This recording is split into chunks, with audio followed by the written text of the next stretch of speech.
हाय साथियों, मैं हूं महेश और स्वागत है आपका मेरे YouTube चैनल में। और इस चैनल के माध्यम से मैं आपके लिए लेकर आता हूं कक्षा 6वीं से लेकर 10वीं तक के जितने भी बेसिक कॉन्सेप्ट हैं मैथमेटिक के, उनके लेक्चर।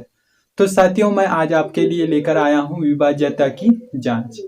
आज हम जानेंगे कि अगर हमें कोई सवाल पूछे, मान लीजिए ये एक नंबर है, इसको यदि मैं 8 से डिवाइड करूं तो हमारा रिमाइंडर या फिर शेषफल क्या बचेगा। साथियों, जस्ट हम सुनते ही हमारे पास माइंड में आता है कॉपी चाहिए, पेन चाहिए। लेकिन अगर आपको एक ऐसा तरीका मालूम हो जाए जैसे देखे और आपको पता चल जाए कि रिमाइंडर क्या होगा, तो आपको कैसा लगेगा। तो आज हम उसी कॉन्सेप्ट पे डिस्कस करने वाले हैं। तो चलिए साथियों, अपने टॉपिक पे चलते हैं और समझते हैं कि हम विभाज्यता के जांच में हम क्या पढ़ने वाले हैं। तो डियर, सबसे पहले आपको यहाँ पे डिजिट्स दिखाई दे रहे हैं 1 2 3 4 5 6 7 8 9 और 0। ये आपके अंक कहलाते हैं जो कि एक एक होते हैं। ओके, और इन्हीं की सहायता से हमारे नंबर्स बनते हैं। हमारे जो संख्या है इन्हीं की मदद से बनते हैं। ये अपने आप में नंबर्स भी हैं और अंक भी हैं, और इनसे हमारे पास संख्याएं बनती है। लाइक यहाँ पे आपको दिखाई दे रहा होगा 1 2 3 4। इसमें ये एक नंबर है, बट इसमें कितने डिजिट्स हैं? 4 डिजिट्स हैं। यहाँ पे 100 लिखा है। 100 अपने आप में एक नंबर है, लेकिन अंक की बात करें, डिजिट्स की बात करें, तो वहां पे आपको 0 2 बार है और एक बार है, तो टोटल 3 डिजिट्स हैं। तो आपको संख्या क्या है वो पता चल गया होगा। आप जितने भी नंबर्स जानते हैं 1 से लेकर जितनी आपको गिनती आती है, वो सभी क्या है? आपके नंबर्स। यहाँ पे बात करते हैं सम संख्या या इवन नंबर्स की। सम संख्या किसे कहेंगे? अगर मान लीजिए जो भी संख्या आपके पास है, लाइक ये है एक संख्या, ये है एक संख्या, ये संख्या है, ये संख्या है। अगर जो उस संख्या का इकाई में 2 हो, 4 हो, 6 हो, 8 हो, 0 हो, तो हम कहेंगे वो जो हमारा नंबर है, क्या नंबर है? वो सम नंबर है, इवन नंबर है। तो यहाँ पे आपको इकाई में 8 दिखाई दे रहा है, यहाँ पे 4 दिखाई दे रहा है, 6 दिखाई दे रहा है और 0 दिखाई दे रहा है। तो ये आपके क्या नंबर्स हैं डियर? सम संख्या है, इवन नंबर्स हैं। अब बात करते हैं विषम संख्या की। विषम संख्या के लिए आपके पास इकाई में, यानी कि ये आपका इकाई है, ये दहाई, ये सैकड़ा है, ये हजार है, इतना तो आपको पता ही होगा। इकाई में यदि 1 हो, 3 हो, 5 हो, 7 हो, 9 हो, तो हम कहेंगे जो हमारा नंबर है वो क्या है? एक विषम संख्या है। लाइक यहाँ पे 5 दिख रहा है, यहाँ पे 1 दिख रहा है, यहाँ पे 3 दिख रहा है, यहाँ पे 7 दिख रहा है। तो इस आधार पर हम कह सकते हैं कि ये जो फर्स्ट नंबर है वो विषम संख्या है, विषम संख्या है, विषम संख्या है, ये भी विषम संख्या है। अब हम बात करते हैं कि सम स्थान क्या होता है, विषम स्थान क्या होता है। जहां जहां पे आपके विषम नंबर्स रहेंगे, वो प्लेस, वो स्थान आपका क्या स्थान कहलाएगा? विषम स्थान। और जहां जहां पे आपके सम नंबर्स रहेंगे, 4 6 8 10 12, और वो स्थान आपका कहलाएगा क्या? सम स्थान। तो साथियों, मैं आपसे उम्मीद करता हूं ये आपको पहले से ही आता था होगा और आपने ऐसे ही उसका रिवीजन कर लिया। अब हमारा जो मेन मुद्दा है, मेन टॉपिक है, उस पे चलते हैं। विभाज्यता की जांच। इसका मतलब होता है कि कोई भी नंबर 2 से कब पूरा पूरा डिविजिबल होगा उसके बारे में जानना है ना। कोई भी नंबर 4 से कब पूरा पूरा डिविजिबल होगा उसके बारे में जानना है। कोई भी नंबर 8 से कब पूरा पूरा डिविजिबल होगा उसके बारे में जानना है। ठीक, यहाँ पे मैंने पहले 2 लिया, 4 लिया, 8 लिया। सबसे पहले इन तीनों को समझते हैं, उसके बाद हम नेक्स्ट चलते हैं। ओके, तो चलिए साथियों, अब हम सबसे पहले डिस्कस करते हैं 2 से विभाज्यता। मतलब कि कोई नंबर आपके पास गिवन है, ये जैसे नंबर है, वो 2 से डिविजिबल पूरा पूरा कब होंगे उसके बारे में आपको पता लगाना है। तो यहाँ पे देखिए, संख्या के इकाई में यदि आपके पास 2 दिख रहा हो, 4 दिख रहा हो, या 6 दिख रहा हो, 8 दिख रहा हो, या फिर 0 दिख रहा हो, ऐसा कुछ आपके नजर में कोई नंबर आता है, तो आप कह सकते हैं वो 2 से डिविजिबल है। जैसे यहाँ पे 0 है, मतलब 2 से डिविजिबल है। यहाँ पे 6 है, 2 से डिविजिबल है। यहाँ पे 4 है, 2 से डिविजिबल है। हम कैसे माने? एक को सॉल्व करके देखते हैं। यहाँ पे आपके पास 124 है। 124 को यदि मैं 2 से डिवाइड करता हूँ तो 2 6 जा या फिर 2 छके 12, ये आपका 0 हो गया। जस्ट इसको 4 को नीचे उतारिए तो 2 दूनी 4। तो आप देख सकते हैं यहाँ जो आपका रिमाइंडर बचा है, जो शेष फल है, वो आपका 0 हो गया। तो ये आपका जो कॉन्सेप्ट है वो काम करता है। ओके, तो अब नेक्स्ट चलते हैं हम 4 से विभाज्यता। 4 से विभाज्यता का मतलब होता है कि ये जो गिवन नंबर है वो 4 से पूरा पूरा डिविजिबल कब होगा।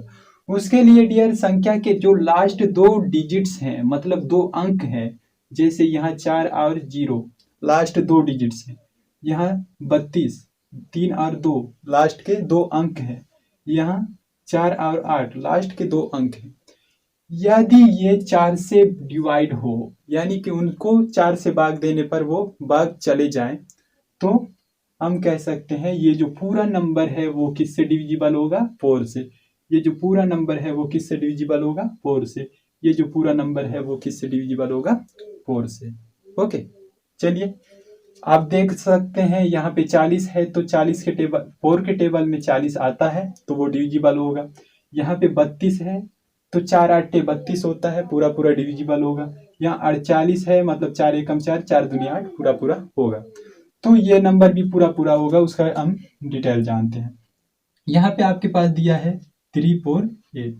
यदि मैं इसको 4 से डिवाइड करूं तो आपके पास बचता है 4 8 32, यहाँ पे 2, तो यहाँ पे उतार देंगे 8, तो 4 7 28।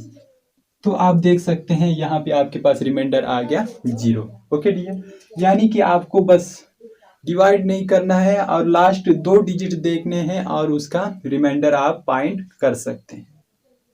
ओके, अब हम जानते हैं 8 से विभाज्यता का मतलब क्या होता है। 8 से विभाज्यता का मतलब ये जो नंबर गिवन है आपके पास पूरा पूरा भाग कब जाएगा, 8 से भाग जाने के लिए इस नंबर में क्या कंडीशन होने चाहिए। तो उसके लिए आपके पास है संख्या के लास्ट जो 3 डिजिट्स हैं, 3 अंक, मतलब कि यहाँ 0 4 8, ये 3 डिजिट, 4 2 8, ये 3 डिजिट, 8 2 3, ये 3 डिजिट, वो यदि 8 से भाग जाए या डिवाइड हो तो हम कह सकते हैं ये जो पूरा नंबर है 8 से डिविजिबल है, ये जो पूरा नंबर है 8 से डिविजिबल है, ये जो पूरा नंबर है वो भी 8 से डिविजिबल है।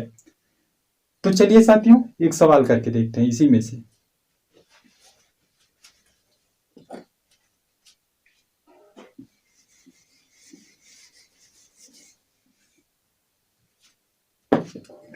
तो सवाल के लिए यहां पर मैं उठाता हूं आपके पास 23 और 28। तो 8 से भाग दीजिए, तो 8 से भाग दीजिए तो आपके पास आएगा 8 दूनी 16, 8 तिया 24, मतलब कि 8 दूनी 16। यहाँ पे माइनस करेंगे तो यहाँ पे हो गया 13, तो बचेगा 7, ये आपका 2। तो 8 निया 72 होता है साथियों, तो ये 0 ये 0 और उतारेंगे आप 8 को, तो 8 एकम 8, मतलब कि आपके पास रिमाइंडर क्या बच के आ रहा है, 0। तो साथियों मैं आपसे उम्मीद करता हूं 2 से विभाज्यता, 4 से विभाज्यता और 8 से विभाज्यता कैसे करते हैं, क्या रूल है, क्या कॉन्सेप्ट है, आपको समझ में आया होगा। अब हम नेक्स्ट चलते हैं। तो साथियों चलिए अब हम नेक्स्ट चलते हैं और आगे हम समझेंगे 5 से विभाज्यता और 10 से विभाज्यता के लिए हमारे पास क्या कॉन्सेप्ट है। तो साथियों यहाँ पे आपको एक नंबर दिखाई दे रहा है, ये और ये वो 5 से पूरा पूरा भाग कब जाएगा, उसके लिए आपके पास होना चाहिए संख्या के इकाई में 5 या तो 0 होना चाहिए।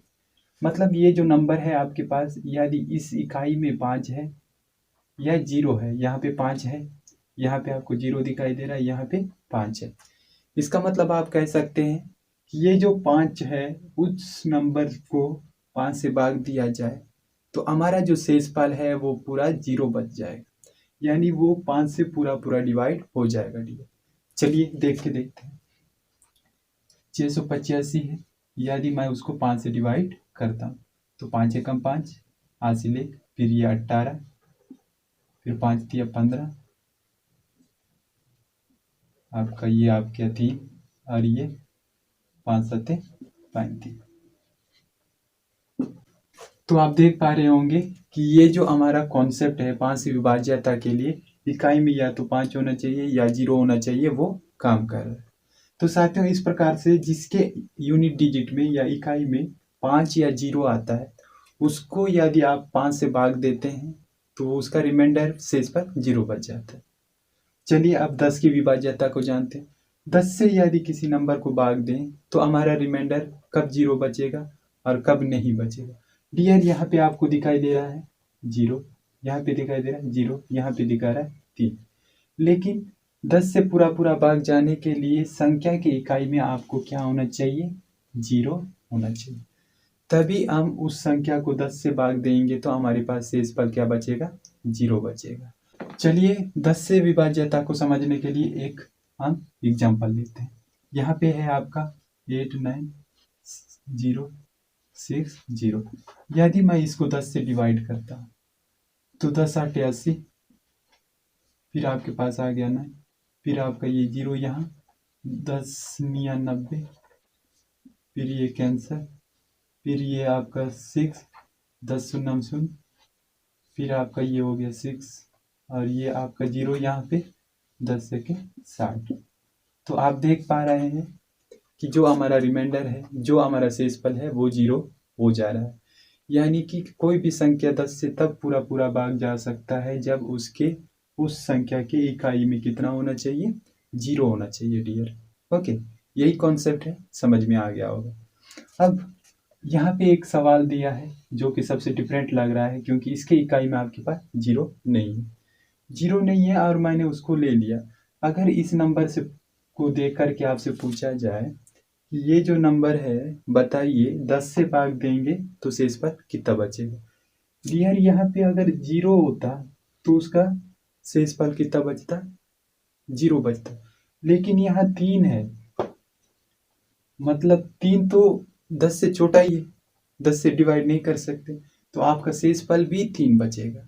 ओके, लाइक यहाँ पे 5 में देखिए, मैं अगर कोई नंबर ले लेता 8 6 7, तो 5 के डिविजिबिलिटी रूल जो है, विभाज्यता का नियम, वो क्या कहता है कि इकाई में या तो 5 होना चाहिए या तो 0 होना चाहिए। लेकिन डियर यहाँ पे क्या है, 7 है, यानी कि 5 से 2 ज्यादा है। इसका मतलब क्या है कि यदि इस संख्या को 5 से डिवाइड किया जाए तो आपका रिमाइंडर शेषफल 2 बचने वाला। ओके, मैं उम्मीद करता हूँ 5 और 10 का जो विभाज्यता का नियम है वो आपको समझ में आया होगा। डियर, आज का लेक्चर यहीं तक, कल हम अगले पार्ट को लाएंगे। अगर मेरे ये जो लेक्चर हैं वो आपको पसंद आते हैं, आपको मेरे साथ पढ़ना अच्छा लगता है, तो मेरे इस चैनल के साथ आप जुड़ सकते हैं। धन्यवाद।